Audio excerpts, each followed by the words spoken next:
So thank you very much, Jessica, for the introduction. I'm very honored to be here and can present my work with my colleagues. So by the way, my institution has changed their name recently, like 2 months ago. It's now, it used to be TaiTech, but now it's Science Tokyo. So please remember it. Please don't be surprised when you see this name. Okay, so as for the fine-tuning strategy, so now we have big models, LLMs, and or many, it's like a zoo of you have the model zoo and many models are emerging. So of course we want to do some fine-tuning for our own tasks. And there are many parameter-efficient fine-tuning methods proposed, like adapters, LoRa, prompt tuning, in-context learning. But today I'm going to talk a lot about full fine-tuning, and it can be seen as parameter-efficient fine-tuning, but it's in terms of the training, it's not really efficient, but the result can be improved. So the research question, so I'm talking about 2 questions today. So first is it possible to improve a model through post fine-tuning? So you have a good model, but we want to know if we can improve it for short, fine-tuning as a post-processing. And another question is, are there better models or better methods to perform fine-tuning? So we know fine-tuning, and basically we just update all the parameters based on the error backpropagation. But we want to know, are there any better ways to do this fine-tuning? Okay, so the first part is about POF. So it's post-training of feature extractor for improving generalization. And it was presented in ICML 2 years ago.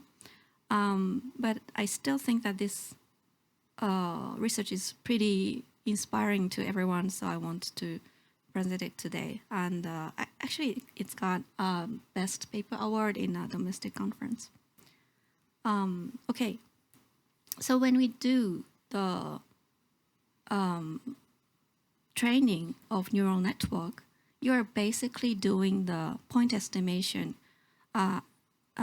If you think about Bayesian estimation, you're estimating the probability of the parameters, but not really you're doing a Bayesian network training, right? So we just want to estimate one single parameter, one single value for one parameter. And when we think about this point estimation, it is known that the flatter loss landscape, so here we have this parameter space of a network. This is just in one dimension, but you have like millions of dimensions in reality. But please think about it in just one dimension. You have one parameter and you want to optimize it based on the loss function of the training samples. So we get this optimal value for our training loss curve. But always, the testing samples, the distribution of the testing sample is slightly deviated from the distribution of the training samples. So of course the loss of the test samples are slightly deviated from the training. So the optimal value for the the testing samples are different. So there is always this small delta, W for the optimal parameter, and there is, but we have already have obtained this optimal value. So there is always this small increment of the loss, and we call it delta L. But delta L is small if the loss curve is very flat. The delta L can be very large if the loss function is very sharp, right? So and naive point estimation is prone to converge to sharp local minima.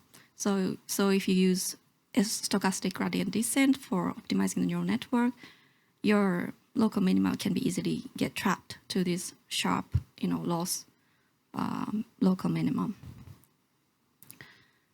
So there is very well-known method called sharpness-aware minimization, SAM, which was proposed 1 year earlier than our method. And it's a very, very good method, actually. So what they do is the minimization of the maximum training loss by adding adversarial perturbation to all of the parameters within fixed radius hypersphere, which means that, so first you calculate, the gradient at your point, and it says your loss will be decreased if you go to this direction. But SAM doesn't do that, but it just goes up, the loss. So you go to the very adversarial direction and then calculate the gradient at this point. So, and then calculate the gradient, and then you move toward that direction. So this is what SAM does. And why this? But it is proven to be a very good method, very good optimizers, and SAM optimized with SAM. If a network is optimized with SAM, then you can easily get a sort of performance for many, many tasks. And why it works so well? Because it's like you have this fixed radius hypersphere in a very high dimension space. So it's like you can imagine like a ping pong ball. So you have your loss landscape, and then your ping pong ball is basically trying to go to the local optimum. And then if there is a sharp minimum, if the ping pong ball is larger than that, then it won't get trapped by that sharp local minimum, but just goes toward a better local optimum. So that's why SAM can get to the flatter, local minimum. But we so SAM uses, all parameter equally. So you have fixed radius for all the parameters. But the questions is, are higher layers and lower layers the same? Is, treating all parameters equally is a good strategy? And there's another, problem in SAM where humans should set the range of this radius, range of this flattening region. But can we determine the range of flattening from the data itself? So this radius should be different depending on the problems, depending on the data set. So we want to determine the range of this flattening from the data itself.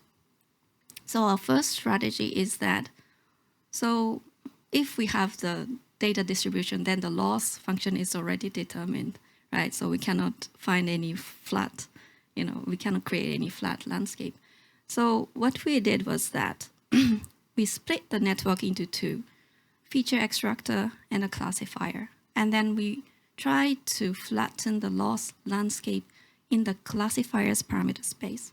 So we try to update the feature extractor so that the classifier parameter space becomes flatter. Yeah, that's the first strategy. And the second is that, so we don't know the range, how much we should flatten the loss curve. So we wanted to kind of estimate, the gap between the training and the testing. And if we can estimate such gap, then we should, flatten this region so that the loss landscape is flat for like a reasonable region. So those two strategies are the key in our paper.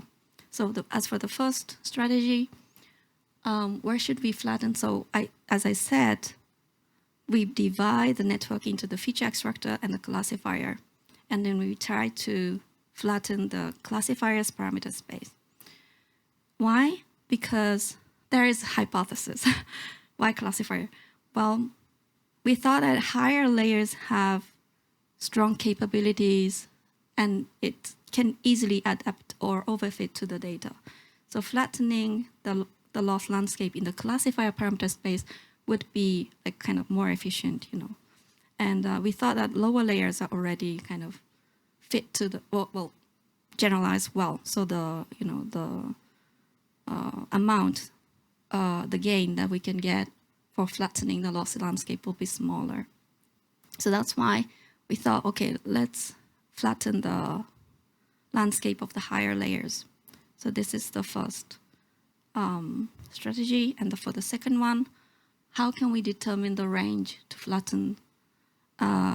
So basically we want to estimate the gap between the local optima of training and testing in a data-driven manner. So this is the classifier's parameter space, and we want to flatten the loss landscape. So if we can, you know, estimate the gap between the training and the testing, then, and if we can flatten within this range, then as I said, this, you know, there was this large delta L, you know, for this testing loss, but if we can flatten it, then, you know, the increment will be very small, right? So the delta L is much decreased. So that's why we want to flatten this range, and we want to estimate it in a data-driven manner. So how can we do that? So what we thought was, okay, we want to estimate the gap between the minimum solution of training and testing losses. So this is the loss of the training curve. And this is, so we sample a mini batch. We sample a mini batch which is much smaller than the mini batch sampling of the training. So it's very small. So the parameter, you know, best parameter for this mini batch is of course deviated, right? And if we sample another mini batch, then we have this, you know, deviation for each of the mini batches. And but this is a training batch, right? So these, you know, the sum of these loss curve will be this loss, right? So we thought, okay, if we have the testing sample, then it should be more deviated, right? It's more deviated because it's a testing sample and we have never, you know, fitted to these samples. So, okay, we just set the perturbation range as twice the minimum, you know, this minimum xi b of the mini batch. So because why twice? Well, actually we randomly sample within the range of from 0 to 2, basically. So if the range is set 0, then you are just doing stochastic gradient descent naturally. If the range is twice, then you search for the local minima of the mini batch, and then you perturb, you know, add the noise twice of that amount, right? And then we actually examine the distribution of this xi b for a very small toy problem, and empirically we observe that it's like almost twice, right? So this is just an assumption. So it might not be always good, but it's just it's not too sensitive to this parameter. So this is the whole algorithm. So we alternate these two steps. So first, we roughly estimate the perturbation range, which means that we sample the mini batch and find its local minimum, and then, okay, and then we find the local minimum of this mini batch, and then in the classifier parameter space, we perturb this. You know, this, we are basically try to minimize the loss at this perturbed point. So we perturb the classifier's parameter space, and we still try to minimize the loss for the feature, you know, so that so we update the classifiers, we update, so this is phi is the parameters of the features, and this theta is the parameters for the classifiers.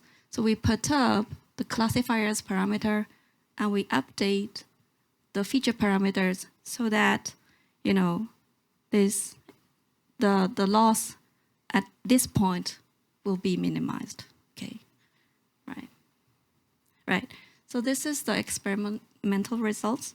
So we applied POF after training 200 epochs by SAM. So this is, I think it was on Cipher 10.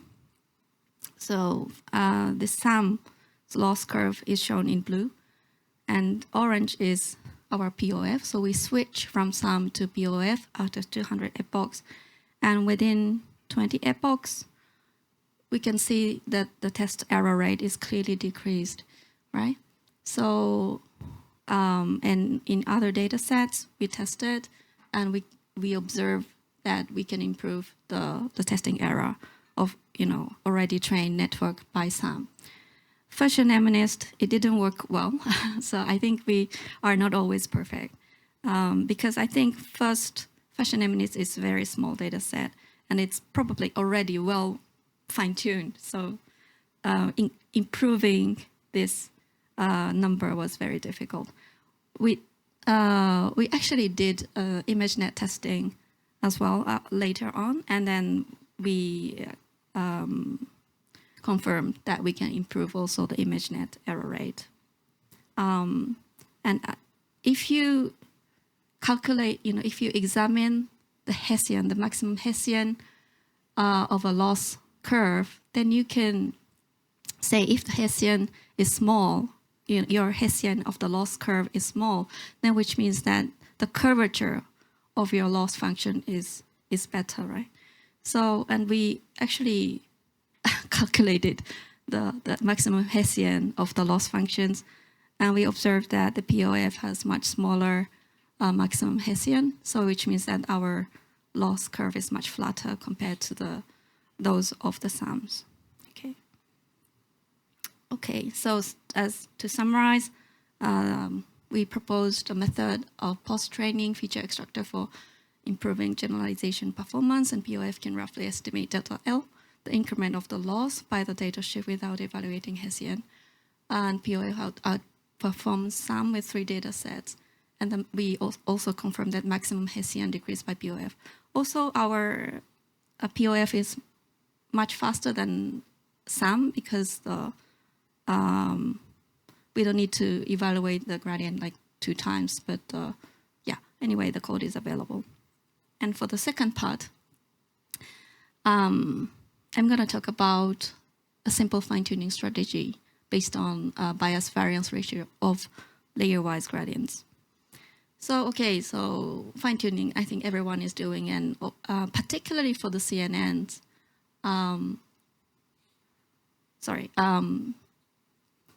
so here we have this pre-trained model on some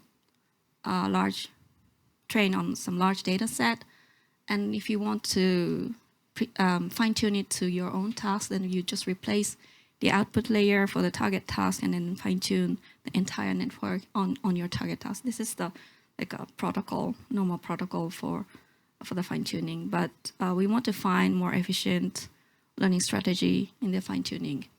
So for CNNs, it's very well known that the lower layers are, you know, better fit, more generalized, and the upper layers are more fit to the you know, the target task. So so basically, if you just replace the final layer and freeze all the weights, then it is called linear probing. And if you are tuning all the layers, then it's called full fine-tuning. And if you are only tuning the last few layers, it's called partial fine-tuning. So as I said, it's the later layers are more task specific, so you might want to fine-tune it, only fine-tune it for your target task. And it is not very clear which strategy is the best for your task. So we actually did an experiment, and we used ResNet 52. And so this is when you fine-tune all the layers. And we have 1, 2, 3, 4, 5, 6 data sets. And then, So for these pet data sets, if you only fine-tune the last layer, gives you the best results rather than full fine-tuning every layers. For these three data sets, you should fine-tune from layer 5 up to the final layer. And so for some data sets, you need to fine-tune from layer 4 up to the final layer.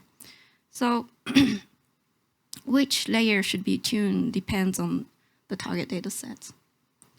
So, okay, so what we propose in this work is a simple fine-tuning strategy that is independent of the target task. And we are going to identify the layers that should be tuned based on some score. But what kind of score can we use? Well, we focus on the statistics of the gradient for each layer. So this is the most important slide in this latter part. So we focus on the bias and variance of the mini-batch gradients. So if you sample some mini-batch and calculate the gradients for each sample, then if your network is fitted to your task, then all the samples would give you some gradient, but that gradient should be kind of aligned among the samples so that the network could be updated to the same direction, right? So the mean vector of the gradients will be like really aligned, okay? But if the tuning is almost at the end of the training, and if each sample is giving you like diverse direction, gradients of diverse directions, then it means that maybe the training is at the final stage. So the variance of the gradients becomes very large compared to the mean vector of the gradients, right? So this is the idea. So basically, we calculate the bias-variance ratio of the mini-batch gradients for each layer and update only the layer with the highest value. Yeah, this is simple. So we identify which layer should be updated based on this score, and we only update that layer specified by this bias-variance metric. So we call it bias-variance guided layer selection, BVG-LS. So, but how can we calculate the bias variance of the gradients? Well, we can use the moving average to calculate the statistics while updating the parameters, right? So, so let's say GILT is the mini-batch gradient of the Lth layer. And then this B is the moving average of the gradient, right? So we're gonna update it with some parameter alpha, and we can, store this moving average every time we calculate the mini-batch gradient. And also the moving average of squares can be used as a variance. So the variance is updated when the iteration goes on, then the variance can be updated with similarly. So we can always examine this bias variance ratio, and we call it R, this ratio for each layer. So we take the sum over all parameters in specific layer, okay? And we can calculate this ratio, so very efficiently. Okay, so this is the whole learning procedure. We repeat the following for each iteration. So we calculate the mini-batch gradient, calculate the bias variance ratio, R, for each layer, and then update only the layer with the highest value of R. So here at iteration T, the R is the highest at the final layer. So we update it. And then in the second, we update here and then update here, something like that. And then we examine this method with wide ResNet 52 and then you can actually achieve like a really, really good score compared to the full fine-tuning. So it's really, really effective for the convolutional neural network. So those are the 7 data sets that we tested, and you can easily get the good performance rather compared to full fine-tuning.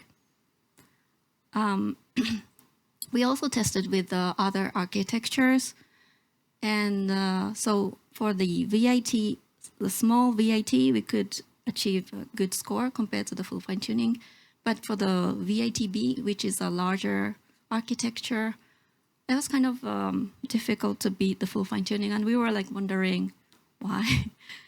And then we found out that we were using exactly the same learning rate for full fine-tuning and hours. But you can imagine that hours, the parameter update is much smaller, right? So it's a bit unfair if you use exactly the same learning ratio. Well, if you're using full fine-tuning, you're updating all the parameters. But for us, we are updating very small number of parameters. So we should control the learning rate a little bit. But in these experiments, we were using exactly the same learning rate. So yeah, there might be other reasons, but I think that is probably the biggest reason that we couldn't beat VITB at this moment. So for the ConvNeXT, we were okay. We were slightly better than full fine-tuning in many data sets. Okay, and but what we found in the VIT and CNN was that VIT is and CNNs are very different. CNNs generalize very well. You know, the earlier layers are very well generalized, but for VITs, the early layers and the final layers moves a lot rather than the middle layers. So VIT and CNNs have very different characteristics. Okay, so these are the loss curve. So you can see that, you know, our loss curve, you know, goes down really quickly compared to the full fine-tuning, and it doesn't overfit, right? So it's really goes well, while full fine-tuning can kind of easily overfit to some data sets. And as I said, as for the layer selection,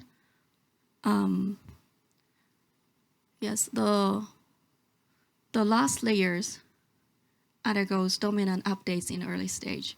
So the last layer should fit to your target task, so it has to be updated very frequently, particularly in the early stages.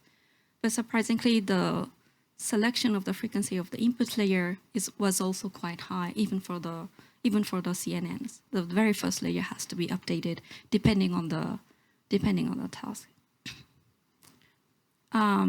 Yeah, so I was a bit early, but I proposed a simple fine-tuning strategy named we proposed a simple fine-tuning strategy named BVG-LS, and we select the layers to be updated based on bias-variance ratio of the layer-wise mini-batch gradients for each iteration. And BVG-LS outperforms full fine-tuning on almost most data sets, particularly with wide ResNet 52 and VITS. Okay, thank you very much. Thank you, Professor Rei Kawakami, so for the great talk. So if you have any questions, please raise your hand. Yes. Okay, we will deliver the microphone. Okay. Thank you, Professor. I really enjoyed the talk. Actually, I'm not working in this area. I'm working in BCI, but I'm really interested in the fine-tuning strategies. Actually, one of my question is like, I'm curious, like, what kind of strategy you use to distinguish the feature extractor and the classifier for the POF? Like, yeah, I know that it's like lower layer but higher layer, but there will be tons of lower layers, tons of higher. What kind of strategy you use to separate them? That's a very, very good question. So basically, we only select the final layer as a classifier and all the others as a feature extractor. But we asked the same questions by ourselves too. And we tried using 2 layers, 3 layers, and we found out that it actually sometimes, depending on the data sets, sometimes it's better if you choose 2 or 3 layers. Sometimes only the final layers is good. So currently we are investigating how can we, know beforehand which layers to be perturbed. Yeah, and we are finding a lot of interesting results these days, and we are writing papers right now. Okay, I'll looking forward to the paper. Yeah. But thank you. It's a very good question. Basically, you want to evaluate the curvature, like the delta L, and how far also the local minima is, for the mini batch. So these values can teach us, which layers to select. Thank you so much. Thank you.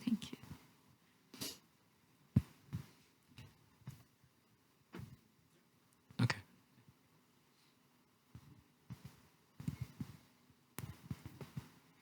Yeah, thank you for the nice talk, Ray. Actually, the second part of your talk is particularly interesting to me, especially this fine-tuning strategy based on this bias-variance trade-off. Right. One of my questions is, so when I think about this strategy, you can extract this bias-variance ratios for each layer, but basically the values of the ratios could be affected by somehow this location of the layer, for example, because maybe the position of the layer could affect this, I should say, the prior values of the bias-variance trade-off. So, in that sense, I think there might be some issue of calibration of the, bias-variance ratios along this all different layers. So isn't there any problems like that? Because if 2 layers are at the same position, maybe we could interpret 2 values in a somehow calibrated way somehow. Yeah.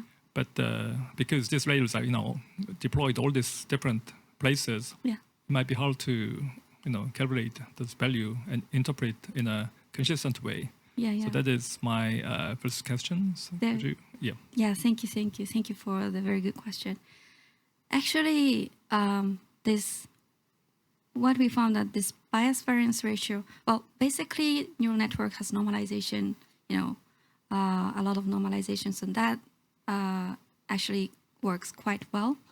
So, and this bias variance ratio, we found out that it always converged to some certain values, even for any layers.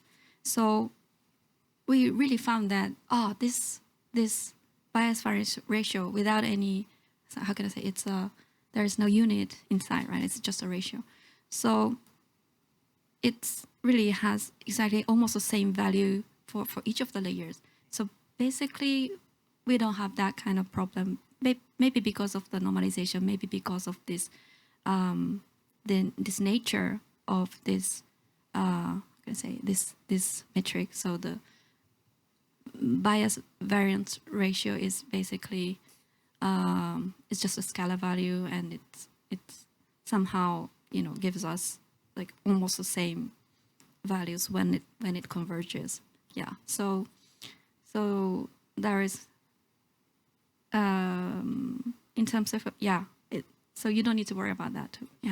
And my second question is, okay, if I understood correctly, so the implicit conclusion of your strategy is that the best actually the distribution of the bias variance trade-off ratios would be uniform distribution. Yes. After all this optimization. So So, have you ever looked at this distribution of the bias variance ratios over all the layers after this optimization, training? So that's a good question. That's a good question. Yeah. Thanks. So we haven't looked at it yet. So we haven't looked at it, but we should. It might be interesting.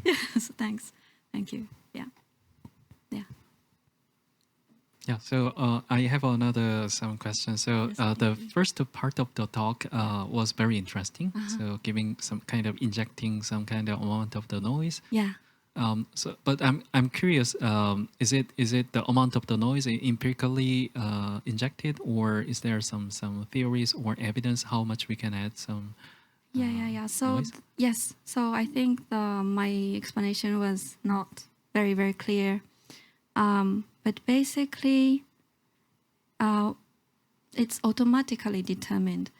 And what we did was we sample a mini batch, which is, if you're training, if you use like a 64 as a mini batch, then our mini batch to determine this perturbation is maybe 32 or 16, something like that. So it's much smaller. So if you sample a mini batch, then you can find a local minimum for that specific mini batch. So, and then you have that gradient, right, towards that minimum. So basically, we search towards that direction, just in one direction. It's like a linear search, and then we find our local minima, and then that amount will be twice, and then we add that amount to the current optimal parameter. So actually, this amount is very large compared to the fixed radius used in SAM. So it's very large perturbation. But somehow, I think if our loss function is a good convex curve, then even if you move to twice as far, but the loss increment is still the same. So that's why I think 2 is maybe not a bad parameter. Yeah. I see. So Yeah. I think I missed some details. Yeah, Thank you yeah. for the great explanation. Yeah. And I have a question about the second part of the Yeah. talk. Yeah. So I'm also curious whether the proposed idea can be applicable to some visual foundation model was trained with the internet scale data, because maybe if you can, there's some belief that if you can provide the huge amount of the data, Yeah. there might be some general adaptation applicability of the generalizations. Yeah. So whether I just, it is just the general question. So I just want to ask your opinion about totally, that. Totally. It's a everyone wants to ask that. And we haven't tested actually because those models are very big. But also, the problem we found with the VITB is that it was kind of difficult to beat the full fine-tuning for the VITB model. And you may already know, but for large models, the minimum is already in a very flat region. Rather, for small models, the loss landscape is really, how can I say, it's bumpy, and you need to really find a good strategy to get to the good local optimum. So that's why maybe it's our strategy is working pretty well with the smaller models, but rather for larger models, maybe you don't need to worry about too much about this flattening or these things. Yeah, but so that is maybe why those people who works on very large models, they never care about this kind of flattened solutions. Yeah, but I think still there are many occasions when you have to have smaller models, on edge devices, mobile devices. So I think in that case, even in distillation or any type of, learning, I think it may work good. So we want to test more. Yeah, thanks. Yeah, thank you. Thank you for the great answer. Yeah. Yeah.